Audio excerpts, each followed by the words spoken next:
is. Good afternoon, it's Thursday, and Driven AF Recovery.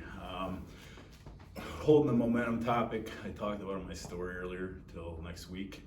So what we're going to talk about today is simply doing shit that you need to do no matter how the fuck you feel about it, which pretty much is the definition of fucking self-discipline as far as I'm concerned. But this is a topic I know I've touched on before, but I don't think it can be touched on enough.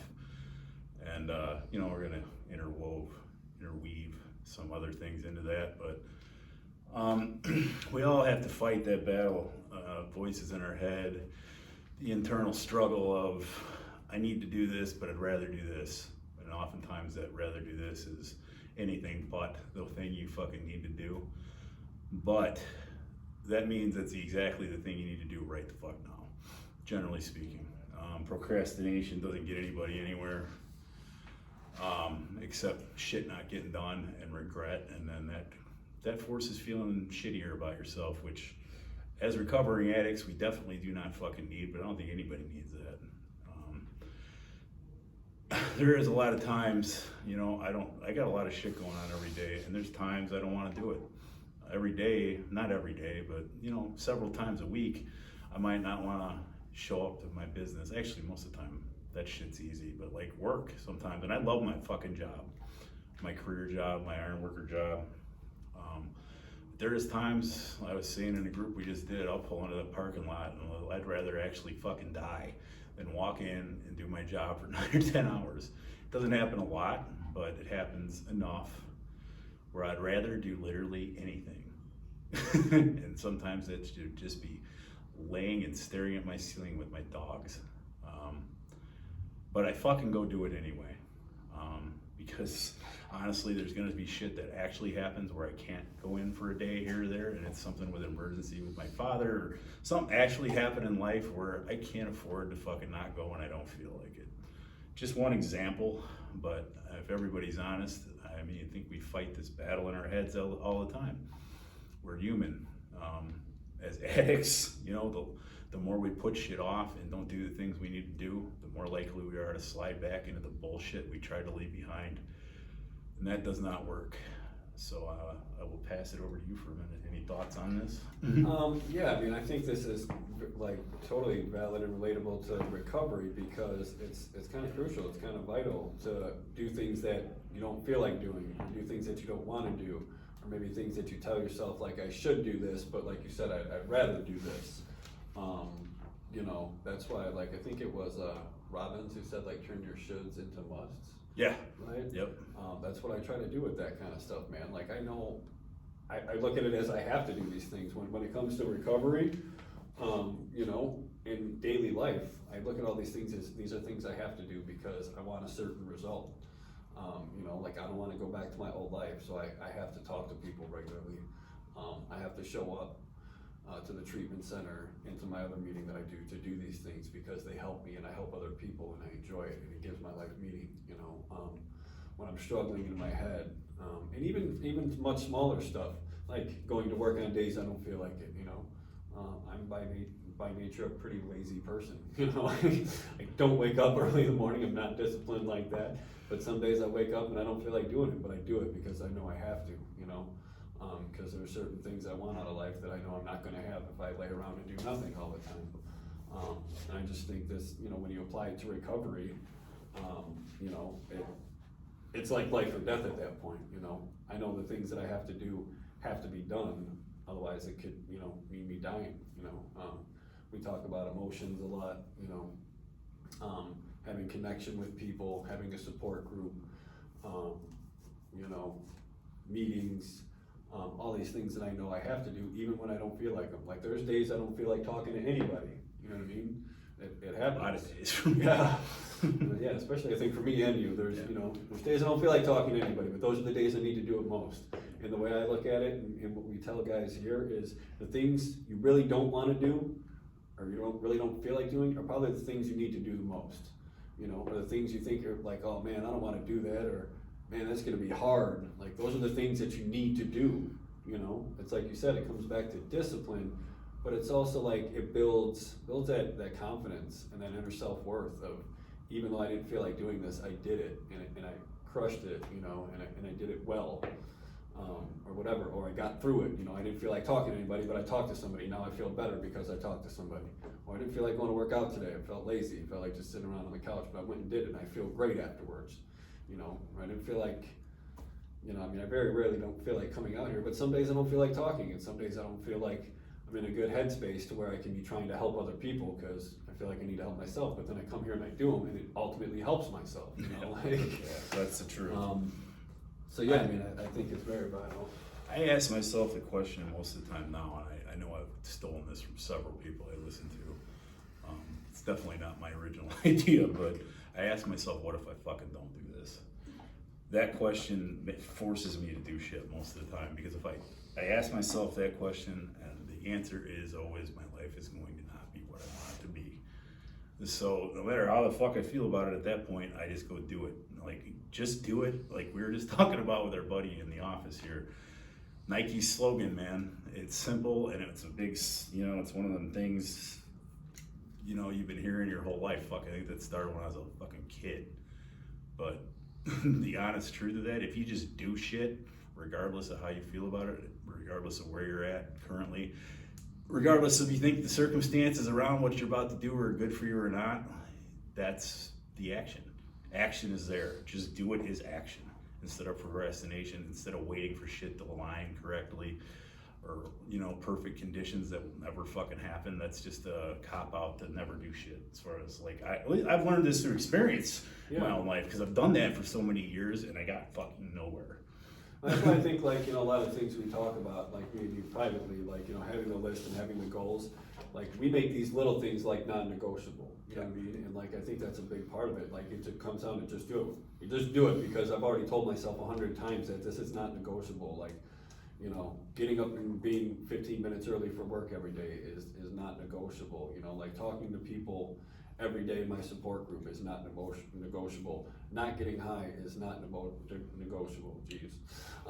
Coming here every Thursday and doing my other group every Monday, like that's not negotiable. These are things I'm doing no matter how I feel, physically, mentally. It doesn't matter. Like I'm not negotiating the price, because I've already told myself that this is something I'm doing, that I want to do, and that I need to do. I mean, kind of like you're keeping promises you made to you, Yeah. and you're keeping promises you made to other people too. Like, your word is only as good as it's gonna be to other people, but to yourself too. Yeah.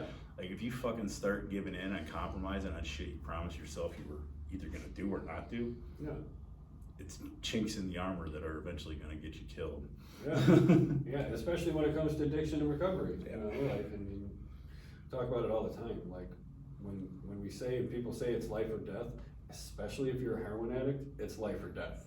But even if you're an alcoholic, you know, I mean, I've lost family members due to severe alcoholism. You know, I mean, so it's life or death. We've both been dead. Yeah, yeah. I mean, that's a fact. We're lucky we're still here to be able to do what we're doing. Exactly. I think that's why we both realize it's life or death. Yeah. I mean, I know for sure you did once, right? I mean, I did it for almost 4 minutes at one point. Yeah. And, you know, that's serious shit. And we know a lot of people that are not longer here to have another chance, and that's fucking, it's very emotional and it's very sad, but that's the facts. Well, I think that's too why, like, we talk so much about things that are not just, you know, about not getting high, not just about basic recovery. To both of us, I know, to me and I know to you, because we talk a lot, there's a lot more than just not getting high. Because if I just were to keep living the same kind of life I was living without the drugs and alcohol, I'd still be a scumbag, and I still would not feel like I had a life worthwhile or worth living. So I would probably, after whatever length of time, go back to that life. You know, I did that for 13 years. So I didn't change anything except I didn't get high for a while, but it was just the recipe for eventual relapse. Yeah. Because I was still a shitbag, or I still just didn't do anything. I didn't get high. I don't know, that was a start, but I didn't change anything else. I think that's why we tell people, like, doing things, you know, you don't feel like doing, but it could also mean things, you know, doing things that you don't want to do, but that other people are suggesting to you that could help you early in recovery, like we just talked about with the guys in the group, you know. I mean, that you have to be all in. You have to be all in and willing to do anything. We ask, and we, you know, people have asked us, and when we were in these positions, and we ask people all the time, like, are you willing to do anything? And the answer is always yes, of course it is. But then when you follow it up with a question like, okay, well then are you willing to do this? They're like, oh, I don't know. You know what I mean? Like, I don't know, do I really need to do that? It's like, okay, that answers the question right there, you know, like if you're willing to do anything, you're gonna take any suggestion, even if you don't feel like it needs to be done or that you need to do it. But if somebody who has no ulterior motive, who just wants to see you succeed, is telling you like, hey, you should probably do this, it'll only help you. You know, like you need to be willing to do anything, even if you don't want to do it or don't feel like doing it or don't think it's relevant for you. Be humble enough to listen and actually evaluate what people are telling you, and logically think, all right, there's a reason for this. What is it? Yeah, I don't think they're just trying to steal your joy or watch you suffer. It's because they have your best interest in mind, and they've either experienced it or helped people get through it, or seen people fail by not doing it. Or failed yourself because you didn't do it. Or failed yourself several That's been times. the case for me. Yeah, that was the case. Well, all of the above were the Yeah. case for me. You know what I mean? Right. Doing it myself, listening to other people that have been through it. Somebody who was just, all of the above have been the case for me. But once I finally got to that point where I was actually willing to listen, and I was actually willing to do anything, even when I didn't feel like it, or even if it was something I wanted to do that I didn't feel like doing, but I know I needed to do. Once you get to the point where you're willing to do anything, and you will do anything, and you do everything, you're gonna find that your life is just gonna become better. You're gonna be more disciplined, you're gonna be more accountable to yourself, and you're gonna grow, and you're gonna evolve, and you're gonna start to develop a sense of self-worth and self-love, and start to develop and hopefully build a life that makes you not wanna ever go back to getting high again. I think that's part of actual long-term success. I mean, you'll have people argue that, and I'm not saying I'm right about everything, but I think for me, for sure, building a life I didn't want to run away from anymore has been a massive benefit. Yeah, absolutely. And I think that was one thing that maybe I overlooked, how many other times I tried and failed at recovery or sobriety, is that I didn't put forth any effort to building a better life for myself. I was kind of just like, okay, well, if I'm not getting high and I'm not running around stealing, and lying to people, that I'm good, but that's, for me, that wasn't enough, and I can only speak from my experience. Like, I needed to do something more with myself and build a life that I enjoy, that I'm happy with, that I'm proud of, and do things outside of myself and for myself that make me feel good, that make me happy. Genuinely, and not want to go back to using because I don't want to risk losing it all, and I will. I mean, it's a cliche thing, man, and you see it all over social media. You'll see it. I've heard it my whole life, but comfort will kill you, and I have found that's very true. I mean, I'm not saying never do shit you enjoy, never do stuff that's relaxing to you, because everybody needs that kind of shit to a certain degree or another, but don't let that become an all-encompassing thing in your life, because the uncomfortable shit that you're gonna do are the things that are gonna get you better, make you grow, and push you into shit that you need to do. I feel like especially early on in recovery, you know what I mean? I know I can say from my experience, I'm sure you probably have something similar, is that all the suggestions I got from people early on in recovery were all things that I didn't want to do because they were going to be uncomfortable in one way, shape, or form. You know what I mean? Like, these are things I was not accustomed to doing, things maybe I didn't want to do. But once I finally was willing to listen and actually do them, not just listen, but actually do the things they were telling me to do, my life got so much better. And those things become more comfortable when you do them all the time, right? Oh, of course, over time practice with anything, you keep doing anything, it becomes easier, becomes more comfortable. But then, I think And you get better at it. Yeah, absolutely. Stuff, I mean, this is basic shit, and it's honestly, most of this would go for any human being. I think it's more important for recovering addicts because we can fall back in to the shit that will literally kill us, like we were just talking about, very easily.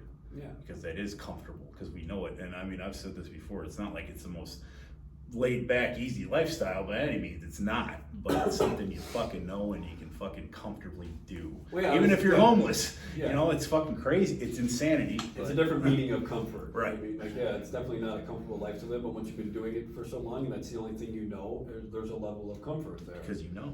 Because you know it, and jumping into the unknown is uncomfortable no matter what it is. But yeah, I mean, I think this can be applied to anybody in daily life, but especially vital for anybody in recovery, especially early on, man, is doing things outside their comfort zone, maybe that you're not used to doing.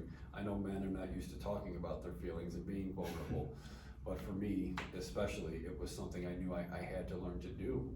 And since I have, things have gotten a lot better and easily, like my mental state from, you know, from early recovery to now, or to, you know, to right off the streets to now, is like night and day, you know. I mean, obviously I'm not perfect, but like, Nobody ever is. right, you're never gonna be, and I understand that. But, you know, it's just, I'm able to handle emotional situations and stressful situations so much better because I talk about shit regularly. Well, that's a good way to manage the stress instead of fucking containing it in and yourself Mhm. to where you will eventually spin the fuck out. Yeah. Because Like a you'll monster. drive, yeah, it's madness, Yeah. basically. And if you keep it internal, it's going to take you over the edge Yeah, eventually. I absolutely. mean, if you get it out there and you actually listen to some other ideas and you can see outside of like one track, at least for me, once I get like my mind spun out on one thing, that's the only thing I see anymore. Yeah. Like, it can't be anything else. Exactly. But So it if could you be don't another talk to 100 anybody, if you don't talk to anybody, that's all you're ever gonna see. Right. And that's the same way for me, is, we just talked about like only seeing like the negative possible outcomes in situations. And sometimes my brain will get on that track and I can't see things going any other way but this one negative outcome. And then I bring it to somebody else and they're like, well, what if it works out? What if it goes right? Like, you ever think about like, what if this happens? And what if you do everything that you set out to do and it turns out like you think it's going to, or like you want it to? And you know, then, you know, and just. And even if it doesn't, is it gonna kill you? No, exactly, that's what I mean. Like, having people to talk about has been a vital thing for me, and, you know, especially early on in recovery, I think everybody needs that, man, because trying to go at this alone, as I said last week in our video with Santino, that like, if you try to go at this alone, man, I think it's almost guaranteed that you're gonna fail. I mean, I don't know, I haven't met anybody that has been able to recover from heavy substance use disorder or alcohol by being isolated and doing everything on their own. I'm not seeing it. I mean, you asked the guys in the group that very thing today, and even sitting here in rehab, none of them disagreed with you. Yeah. Because we all know it. We all know, you know, I mean, so. Well, y'all, you know, like I forgot at the beginning, but if you got something from this, you know, and it's valuable, share it, like it, you know, subscribe, give us feedback on, you know, what we could talk about, what we could do better.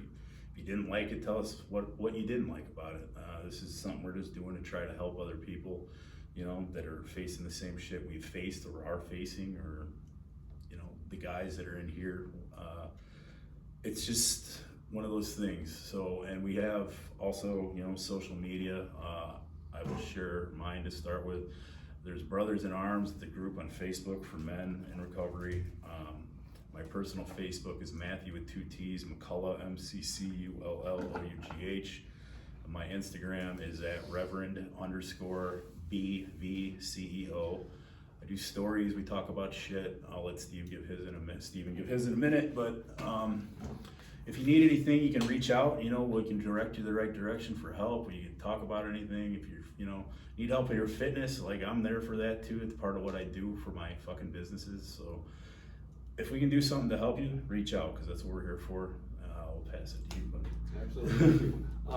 My Instagram is Steven with a PH, B596. My Facebook is again Steven with a PH. My last name Bartolone, BARTOLONE.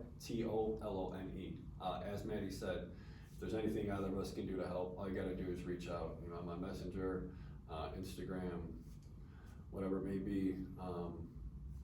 We're definitely both members of that group on Facebook. Yeah, we're both members Santino. Brothers in Arms. It's a growing group of men. You know, anything we can do to help anybody, whether it's, you know, after treatment, whether it's getting into treatment, you know, if you're thinking about getting into treatment, if you just need somebody to talk to. I know either of us are willing to help, so please reach out. If you do like the video, like he said, share away. You don't need our permission. Share it. If you think you got something from it, you think somebody you know can get something from it, share it. Please share it. Yeah, you know somebody's struggling with this kind of shit, send it along. You know, that's what this is about. So everybody, we'll definitely be here next week. The topic will definitely be momentum.